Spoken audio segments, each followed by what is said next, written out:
Jangan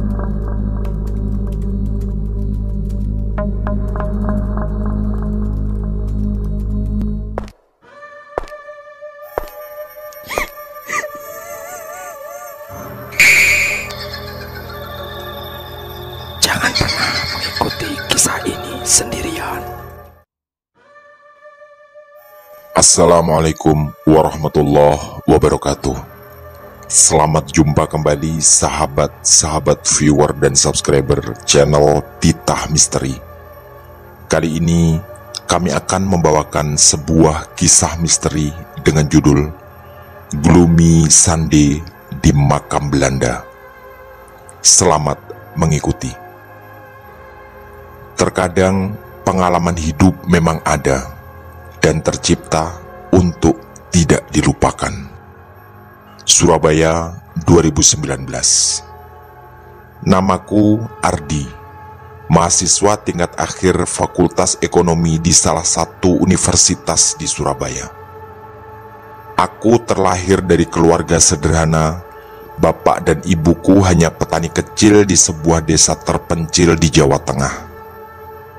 Uang sakuku bisa dibilang pas-pasan. Tak jarang transfer dari orang tua juga terlambat. Sejak 2 atau 3 tahun terakhir, aku sering mengalami itu. Tapi, itu pasti wajar. Biaya kuliah bukanlah sesuatu yang ringan bagi orang tuaku. Bahkan, aku ingat, mereka harus pinjam uang di sana-sini ketika pendaftaran kuliahku dulu. Untungnya, aku tergabung dalam sebuah band yang hampir tiap minggu mendapat job manggung di kafe-kafe. Jadi, sekalian aku bisa menyalurkan hobi bermusik yang memang ku gemari sejak SMA atau bahkan SMP. Meskipun honornya tak seberapa, setidaknya masih bisa kupakai untuk menyambung hidup, terutama dikala kiriman dari orang tua terlambat. Band ini baru terbentuk sekitar 2 tahun lalu. Kami mempunyai personil yang cukup solid. Aku pada keyboard, Firman pada drum, Fendi pada gitar, dan satu-satunya personil cewek pada vokal sekaligus bass yaitu Feti, yang sebenarnya sudah cukup lama aku incar. Dan satu lagi, manajer kami yang tak kalah penting perannya yaitu Justin, yang selama ini dengan sabar mencarikan kami tempat-tempat untuk manggung, dari satu kafe ke kafe yang lain, membawa demo musik, dan akhirnya beberapa bulan terakhir kami mulai menikmati hasilnya. Tawaran manggung di kafe pun semakin banyak, dan bukan hanya itu, undangan untuk mengisi berbagai acara pun mulai berdatangan. Tapi kesibukan kami di band tak membuat kami lupa akan tujuan utama, yaitu menyelesaikan kuliah. Justin selalu berkoordinasi dengan kami untuk masalah jadwal manggung agar tak bentrok dengan urusan-urusan kuliah. Begitu juga dengan tawaran yang baru-baru ini masuk. Tampil di acara peresmian tempat usaha seorang pengusaha kaya raya dari Kabupaten Banyuwangi, tempat yang cukup jauh dari kota Surabaya. Entah dari mana pengusaha itu tahu tentang band kami yang selama ini hanya dikenal di Surabaya dan sekitarnya. Yang jelas, honor yang ditawarkan berkali-kali lipat dari yang biasa kami dapatkan. Sang tuan rumah juga akan menyiapkan berbagai macam fasilitas untuk kami menginap dan tentunya kendaraan untuk antar jemput ke kota Surabaya. Tawaran itu kurasakan sangat menarik. Selain karena honor yang mahal, aku merasa band kami bisa lebih dikenal luas dan bisa menjamah sampai keluar Surabaya. Hari yang kami tunggu-tunggu pun datang.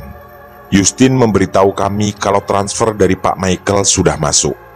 Pak Michael adalah tuan rumah yang mengundang kami, dan ternyata jumlah uang yang ditransfer lebih dari apa yang dia janjikan di awal. Bagi kami, tentu itu adalah sesuatu yang luar biasa. Kegembiraan kami tak sampai di situ saja. karena mobil yang datang menjemput kami bukanlah mobil biasa. Setahuku, jenis mobil itu biasanya digunakan untuk menjemput artis-artis top ibu kota atau mobil milik para pejabat penting, yang bahkan sopirnya pun berpenampilan elegan dengan setelan safari yang terlihat begitu mewah. Aku makin yakin pemilik mobil dan pengundang kami pasti bukan orang sembarangan. Perjalanan pun dimulai. Kami berangkat sekitar jam 7 pagi dari Surabaya dan diperkirakan akan sampai jam 3 sore di Banyuwangi. Di perjalanan, kami sempat bertanya-tanya pada sopir yang namanya adalah Pak Sakir. Menurut Pak Sakir, Pak Michael, bosnya, adalah pengusaha sukses yang memiliki banyak usaha. Ada properti, hotel, mebel, rumah sakit, dan masih banyak usaha lainnya. Bahkan, kata Pak Sakir, bisnis Pak Michael bukan hanya di Indonesia, tapi juga tersebar di beberapa negara lain. Selain dikenal sebagai pengusaha sukses, Pak Michael juga terkenal sebagai orang yang sangat dermawan. Karyawan yang setia bekerja padanya diberikan fasilitas mewah yang tak akan didapatkan di tempat kerja lainnya. Intinya, Pak Michael benar-benar orang yang luar biasa. Pak Sakir juga bercerita, sejak bekerja bersama Pak Michael, dia bisa membiayai anaknya kuliah di salah satu universitas di Surabaya yang terkenal mahal. Padahal, dulu jangankan kuliah, menyekolahkan anaknya sampai jenjang SMA saja menurutnya adalah mimpi yang terlalu tinggi. Setelah sempat sekali berhenti untuk istirahat makan siang, kami melanjutkan perjalanan. Dan sekitar jam 3:20 sore, kami sampai di Banyuwangi. Ternyata kami tidak langsung dibawa menuju ke tempat acara atau ke rumah Pak Michael. Kami diturunkan di depan sebuah hotel mewah yang kata Pak Sakir adalah salah satu hotel milik Pak Michael. Aku sempat tercengang melihat keindahan dan kemewahan hotel ini. Dengan arsitektur bergaya Eropa klasik dipadukan dengan beragam furniture mewah. Fetty bahkan sempat bertanya, bikin hotel semewah ini di kabupaten kecil apa laku ya? Pertanyaan yang entah ditujukan ke siapa itu dijawab ringan oleh Fendi. Namanya orang kaya, mau bikin apa saja terserah dialah. Mau bikin hotel di tengah kuburan juga gak masalah. Yang tentu jawaban itu diikuti tawa kami bersama. Kemudian salah satu petugas mengantarkan kami ke kamar masing-masing, sambil menyampaikan bahwa nanti sehabis maghrib kami akan dijemput untuk menuju ke tempat acara. Aku sempat protes pada Justin, manajer kami, karena selama ini aturan yang kami buat, setidaknya 3 jam sebelum acara kami harus tahu lokasi dan melakukan cek sound untuk kelancaran saat manggung nanti. Tapi Justin hanya tersenyum dan berkata bahwa salah satu I.O. penyelenggara acara memastikan kualitas sound system dan menjamin bahwa itu adalah alat musik yang terbaik, sehingga kami tidak perlu melakukan cek sound. Aku sebenarnya tak terlalu puas dengan jawaban itu. Tapi melihat teman-temanku tak ada yang protes, aku pun segera melangkah menuju kamar. Sesampainya di dalam kamar, aku merasa sedikit keheranan.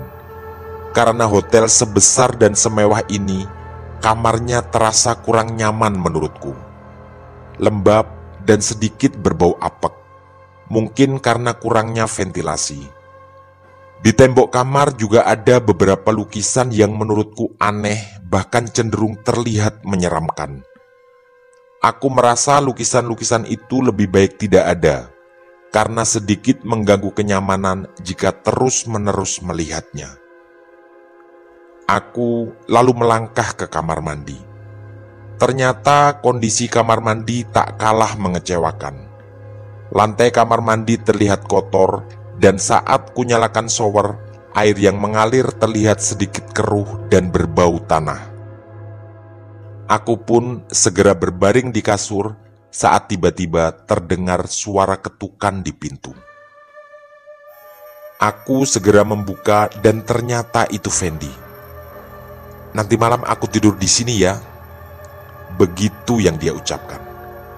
Katanya dia juga merasa tidak nyaman dengan suasana kamarnya yang aneh dan menyeramkan. Aku pun hanya mengangguk, karena itu pasti lebih baik daripada aku tidur sendiri nanti malam. Setelah istirahat sejenak, sehabis maghrib kami dijemput Pak Sakir untuk segera menuju ke tempat acara. Ternyata tempat acara ada di halaman rumah Pak Michael. Tampak panggung mewah dan kursi-kursi sudah berjejer rapi. Areal rumah itu sangat luas. Di mataku, rumah mewah itu seperti berdiri di tengah-tengah lapangan atau bahkan stadion sepak bola. Lalu, kami diantar masuk ke dalam rumah. Suasana di dalam juga begitu mewah dengan furniture dan pernak-pernik yang juga pasti terlihat mahal. Otakku langsung membayangkan sekaya apa Pak Michael ini.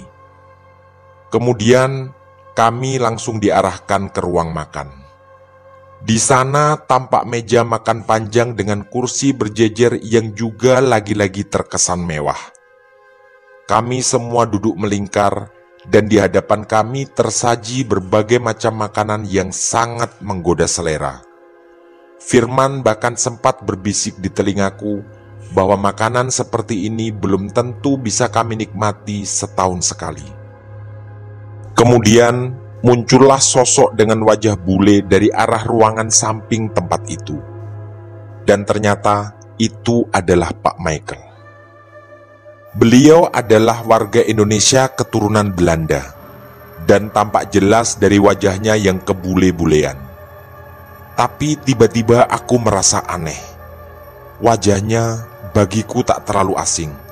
Rasanya aku pernah bertemu, tapi entah di mana. Kemudian Pak Michael menyalami kami semua seraya menyebutkan nama lengkapnya, Michael van de Boer.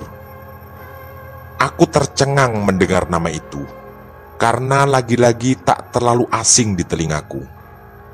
Aku lalu memberanikan diri bertanya padanya, "Maaf Bapak, apa kita pernah bertemu sebelumnya ya?" Pak Michael tersenyum kecil. Lalu dengan logat agak Belanda, beliau menjawab, "Ya, beberapa lalu kita bertemu. Kamu pernah datang ke tempat saya di Surabaya." Tentu saja aku semakin keheranan mendengarnya. Namun, belum sempat aku berpikir panjang, Pak Michael segera mengajak kami menyantap makan malam. Di sela-sela makan malam, Pak Michael membuka obrolan dengan membahas lagu-lagu yang akan kami bawakan.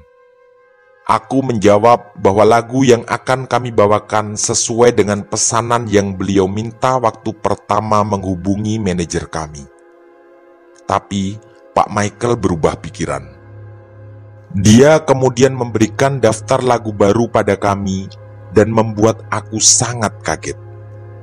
Karena lagu-lagu di daftar itu semuanya lagu Eropa klasik yang belum pernah kami bawakan. Bahkan ada beberapa judul lagu yang sama sekali asing bagiku. Pak Michael lalu berkata, kalau lagu-lagu itu adalah kesukaan tamu-tamunya nanti dan mereka semua adalah tamu istimewa. Aku sempat protes pada Justin, manajer kami, karena permintaan ini sangat mendadak dan tak mungkin kami membawakan lagu yang belum pernah kami bawakan bersama. Tapi anehnya semua teman-temanku setuju dengan permintaan Pak Michael. "Sudah, nanti tinggal lihat chord lagu di Google aja," bisik Firman yang duduk di sebelahku. Aku sempat bingung, karena posisiku sebagai keyboardis tentu menuntut pengetahuan yang cukup dalam pada lagu-lagu yang akan kami bawa. Tapi karena semua teman-temanku terlihat cukup percaya diri, aku pun merasa sedikit lebih tenang. Setelah makan malam dan ngobrol sebentar, sampailah kami di puncak acara. Semua persiapan sebelum manggung sudah kami lakukan, seperti pemanasan dan berdoa bersama. Terdengar suara sorak penonton dari belakang panggung dan kami pun naik ke atas. Tampak olehku semua kursi yang disediakan sudah terisi penuh. Pak Michael tentu saja di barisan depan, dan di kanan kirinya juga berjejer tamu-tamu yang semuanya adalah orang asing. Aku sempat berpikir semua tamu bule itu mungkin adalah rekan bisnis Pak Michael dari luar negeri. Setelah Fethi menyapa semua penonton, kami pun bersiap memulai lagu pertama. Fendi juga sudah mempersiapkan chord lagu dan diletakkan di depan keyboardku. Di sini aku mulai merasakan keanehan. Belum pernah sekalipun kami latihan dengan lagu ini. Tapi, kulihat semua teman-temanku sangat lancar membawakannya. Bahkan, entah kekuatan dari mana, aku pun dengan sangat fasih dan seperti sudah berkali-kali membawakan lagu ini. Aku juga ingat, Fethi sempat menyapa penonton dengan bahasa Belanda. Padahal seingatku, Fethi tak pernah belajar sekedar sapaan atau apapun dalam bahasa Belanda. Juga, dia menyanyikan lagu berbahasa Belanda dengan lancar dan tanpa teks. Aku makin keheranan. Bahkan menurutku, penampilan kami di atas panggung jauh lebih baik daripada yang selama ini kami tampil dimanapun. Begitu juga dengan lagu kedua dan seterusnya. Kami semua sangat fasih dan lancar membawakan semua lagu-lagu itu. Lalu, sepenggal kesadaranku berkata, aku atau kami mungkin sedang berada di dimensi yang berbeda. Sampai akhirnya pada lagu terakhir yang berjudul Gloomy Sunday. Aku tahu lagu itu sempat viral beberapa tahun lalu karena ada salah satu peserta pencarian bakat di TV nasional yang membawakannya. Dan setahuku, itu adalah lagu yang mengandung banyak unsur mistis. Di tengah lagu-lagu itu dibawakan, tiba-tiba pemandangan di bangku penonton terasa sangat berbeda. Dan sepertinya dugaanku tadi benar adanya. Semua penonton berdiri dan menggerak-gerakkan tangannya ke atas, dengan gerakan serempak dan kompak seperti di komando. Dan aku mulai sadar, mata mereka semua putih, tak ada lingkaran hitam di tengahnya. Di mataku, mereka seperti mayat dengan mata terbuka dan menari bersama-sama. Aku segera menoleh ke arah teman-temanku dan ternyata mereka semua sama. Mata mereka tampak putih dan wajah mereka juga pucat, kecuali Fethi. Ya, hanya Fethi satu-satunya orang yang terlihat tidak berubah. Aku bisa melihat jelas raut ketakutan di wajahnya. Kesimpulanku mengatakan, aku dan Fethi sedang ada di dimensi lain.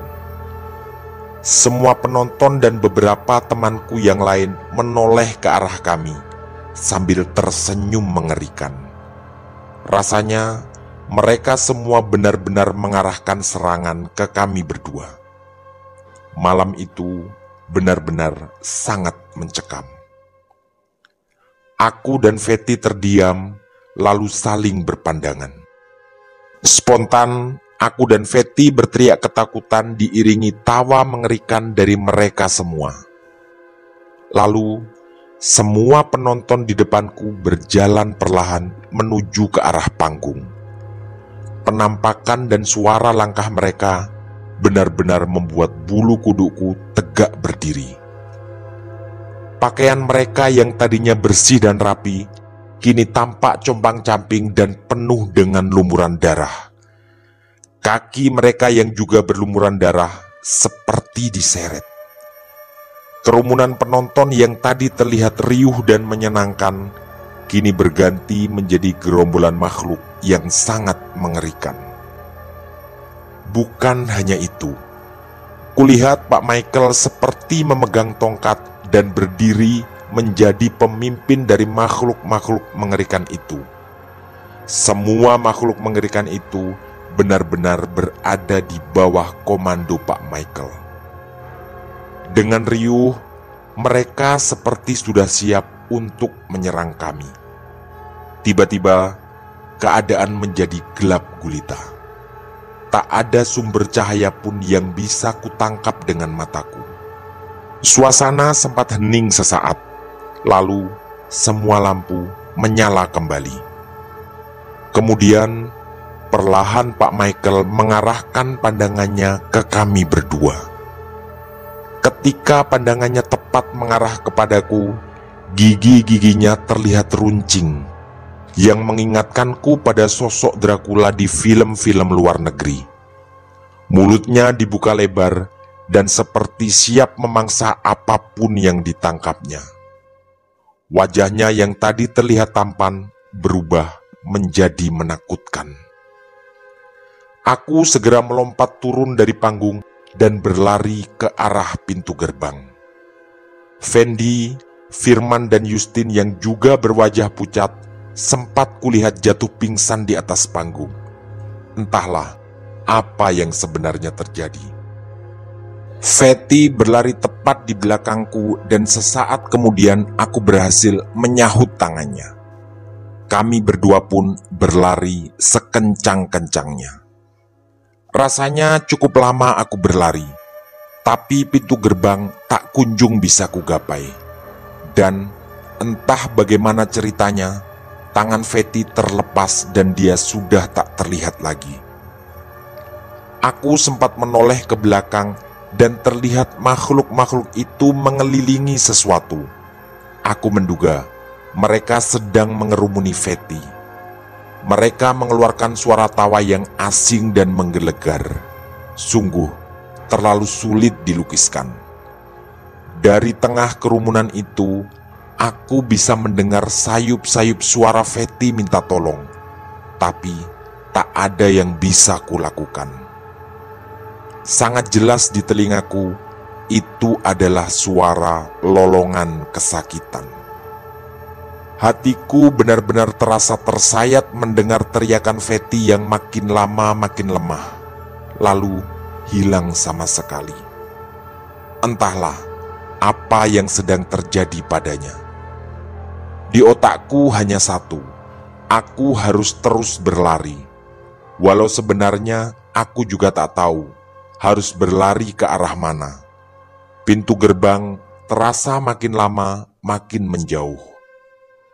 Tiba-tiba aku merasa ada yang menangkap kakiku dan langkahku spontan terhenti. Tak terlihat jelas siapa yang melakukan itu, tapi cengkeramannya terasa terlalu kuat dan tak mampu kulawan. Lalu, dengan sekali hentakan, aku dilemparkannya. Aku sempat melihat ke bawah dan terasa tempat acara itu makin lama makin menjauh. Setelah kurasakan cukup lama melayang di udara, aku jatuh di atas tanah. Dan perutku seperti terbentur sebuah bangunan kecil. Aku lalu tersadar, bangunan itu adalah sebuah makam Belanda dengan tulisan Michael van de Boer. Dan aku segera ingat, ternyata saat ini aku sedang berada di tengah makam Belanda. Dan aku tahu, ini adalah makam peneleh di daerah Kecamatan Genteng, Surabaya. Makhluk-makhluk menyeramkan tadi sudah tak terlihat olehku. Dan aku benar-benar tak tahu di mana Fatty berada. Dengan langkah sempoyongan, aku berusaha keluar dari kawasan pemakaman itu. Rusukku masih terasa sangat nyeri. Tampak tak terlalu jauh di depanku, terlihat beberapa orang di pintu keluar areal pemakaman. Aku segera mendekat dan minta tolong. Terus berjalan mendekat, namun tenagaku sudah tak kuat lagi. Lalu aku melihat beberapa orang itu datang menghampiri. Ada perasaan lega di hatiku, dan antara sadar dan tidak, aku merasa ada di dalam mobil ambulan. Lalu beberapa saat kemudian, aku sudah sampai di ruang UGD sebuah rumah sakit yang entah rumah sakit mana. Aku bersyukur karena segera mendapat pertolongan medis. Aku sempat pingsan lagi dan beberapa lama kemudian kondisiku terasa mulai membaik. Bapak dan ibuku juga sudah datang dari desa dan juga teman-teman bandku. Setelah melihatku agak segar, Fendi menanyakan apa sebenarnya yang terjadi padaku. Aku pun menceritakan pada mereka semua dari awal. Mulai dapat tawaran manggung di Banyuwangi, honor yang tinggi, tempat sangat mewah lalu berubah mengerikan, sampai akhirnya aku dibantu beberapa orang di pemakaman Peneleh.